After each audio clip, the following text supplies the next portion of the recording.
അസ്സാം വലൈക്കും വറഹമത്തുള്ള. അൽഹംദുലില്ലാ വസ്സലാത്തു വസ്സലാമു അലാ റസൂലില്ലാ വഅല ആലിഹി വസ്വഹബിഹി അജ്മഈൻ അമ്മാ ബഅദ്.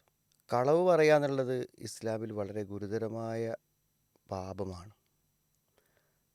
ഒരു കാര്യം കളവ് ഒരാൾ പറയണമെങ്കിൽ അത് അയാൾ ആലോചിച്ച് ചിന്തിച്ച് കെട്ടിച്ചമച്ചുണ്ടാക്കി പറയണം. അപ്പോൾ വളരെ ബോധപൂർവം ചെയ്യുന്നൊരു തെറ്റാണ് കളവ് എന്ന് പറഞ്ഞാൽ. മറ്റു പല തെറ്റുകളും യാദൃച്ഛികമായി നമ്മുടെ ജീവിതത്തിൽ സംഭവിച്ചു പോകുന്നതായിരിക്കണം. എന്നാൽ ഇത് അങ്ങനെ പറയാം എന്ന് തികച്ചും വാസ്തവമല്ലാത്ത ഒരു കാര്യം സ്വയം നിർമ്മിച്ച് പറയുകയാണ് ചെയ്യണത്. ഒരു കളവ് പല കളവിലേക്ക് മനുഷ്യനെ നയിക്കും.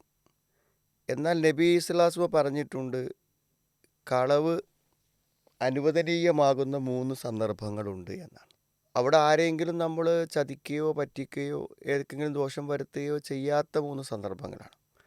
പക്ഷേ ആ സന്ദർഭങ്ങളെ പരിശോധിക്കുമ്പോൾ നമുക്ക് വളരെയധികം നമ്മൾ നമ്മൾ ശ്രദ്ധിക്കേണ്ട ചില മേഖലകളാണത് എന്ന് നമുക്ക് പ്രത്യേകം മനസ്സിലാക്കാൻ പറ്റുന്ന കാര്യങ്ങളാണത്. അതിലൊന്നാണ് എന്താണ്, ലാ യഹില്ലു അൽ കദിബ് ഇല്ലാ ഫി സലാസ്. കളവ് 3 സന്ദർഭങ്ങളിൽ എന്താണ് കളവ് 3 സന്ദർഭങ്ങളിലല്ലാതെ അനുവദനീയമല്ല എന്നാണ്. അതിലൊന്നാമത്തെ രംഗം പറഞ്ഞ് യുഹദ്ദിസു റജുലു ഇംറഅത്തഹു ലി യുർലിയഹ എന്നാണ്. അതായത് ഒരാൾ തൻ്റെ ഭാര്യയോട് എന്ത് ചെയ്യുക, സംസാരിക്കുമ്പോൾ അവളെ തൃപ്തിപ്പെടുത്താൻ വേണ്ടി കളവ് പറയാറുണ്ട്. ഇപ്പോൾ നമ്മൾ ഉദാഹരണം പറയുകയാണെങ്കിൽ എന്താണ്, ഇത്ര നല്ല രുചിയുള്ളൊരു ഭക്ഷണം ഞാൻ കഴിച്ചിട്ടില്ല എന്നിപ്പോൾ നമ്മൾ ഭാര്യയോട് പറയാണ്. അത് സ്വാഭാവികമായും ഒരു പക്ഷേ അത് 100% ശരിയായിക്കോളുന്നില്ല. നമ്മൾ നമ്മുടെ ജീവിതത്തിൽ പല സന്ദർഭങ്ങളിൽ പല സ്ഥലത്തു നിന്നും പല ഭക്ഷണങ്ങളും നമ്മൾ കഴിച്ചിട്ടുണ്ട്.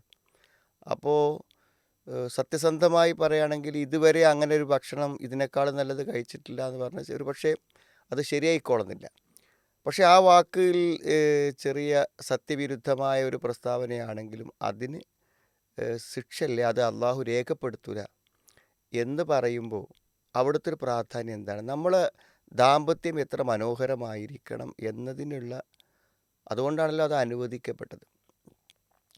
അതായത് സത്യം പറയുകയാണെങ്കിൽ നമ്മൾ തമ്മിലുള്ള ഇഷ്ടങ്ങളും സന്തോഷങ്ങളും നമ്മുടെ സംസാരങ്ങളിലൂടെയാണ് നടക്കുന്നത്. അത് പല ആളുകൾക്കും അറിയാത്ത കാര്യങ്ങളാണ്.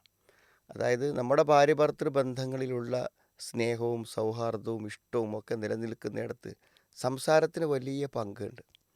അപ്പോൾ നമ്മുടെ ഭാര്യ നമ്മളിൽ നിന്ന് പ്രതീക്ഷിക്കുന്ന ചില കാര്യങ്ങൾ നമ്മളിൽ നിന്ന് ഉണ്ടാവണം. അതേപോലെ ഭർത്താവ് പ്രതീക്ഷിക്കുന്ന ചില കാര്യങ്ങൾ ഭാര്യമാരിൽ നിന്ന് ഉണ്ടാവേണ്ടതുണ്ട്. അപ്പോൾ അതിൽ പ്രധാനപ്പെട്ട ഒരു കാര്യമാണിത്.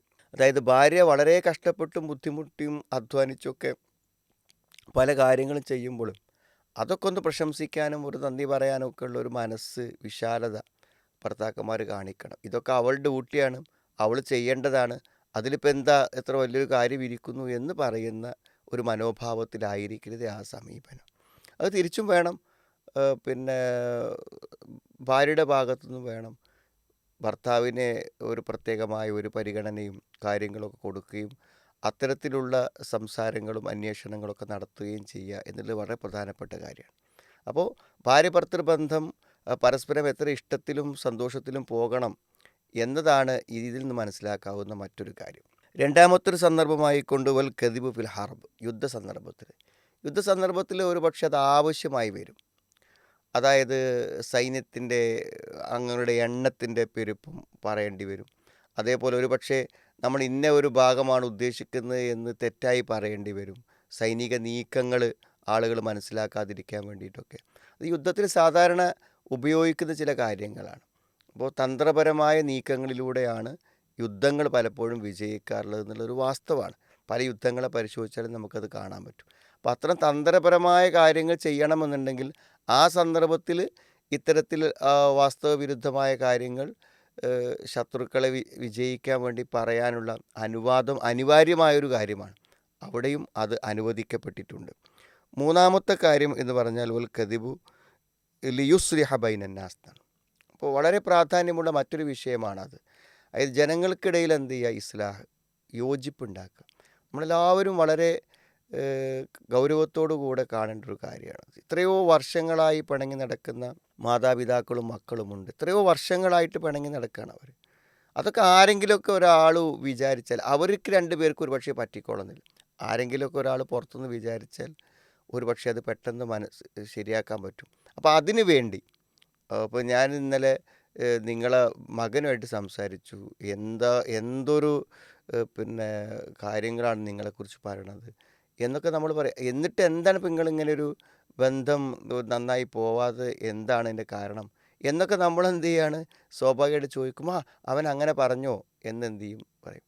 അങ്ങനെ അവർ തമ്മിലൊരു സ്നേഹവും ഐക്യവും ഉണ്ടാക്കാൻ വേണ്ടിയിട്ട് നമ്മൾ സംസാരിക്കുന്ന സംസാരങ്ങളിൽ എന്തില്ല കളവായിട്ട് പരിഗണിക്കപ്പെടില്ല. അള്ളാഹു ഇത് രേഖപ്പെടുത്തില്ല എന്നാണ്. അപ്പോൾ ഏതെല്ലാം മേഖലകളിലാണ് വളരെ വിശാലമായി ഇസ്ലാം ഇടപെടുന്നത് എന്നും ഇതൊക്കെ എത്രമാത്രം സുപ്രധാനമായ കാര്യങ്ങളാണ് എന്നൊക്കെ കേൾക്കുമ്പോഴും ചിന്തിക്കുമ്പോഴും നമുക്ക് മനസ്സിലാകും. ശരിയായി പ്രവാചക വചനങ്ങൾ പഠിക്കാനും അത് ഉൾക്കൊള്ളാനും അള്ളാഹു നമുക്ക് തൗഫീക്ക് പ്രദാനം ചെയ്യുമാറാവട്ടെ.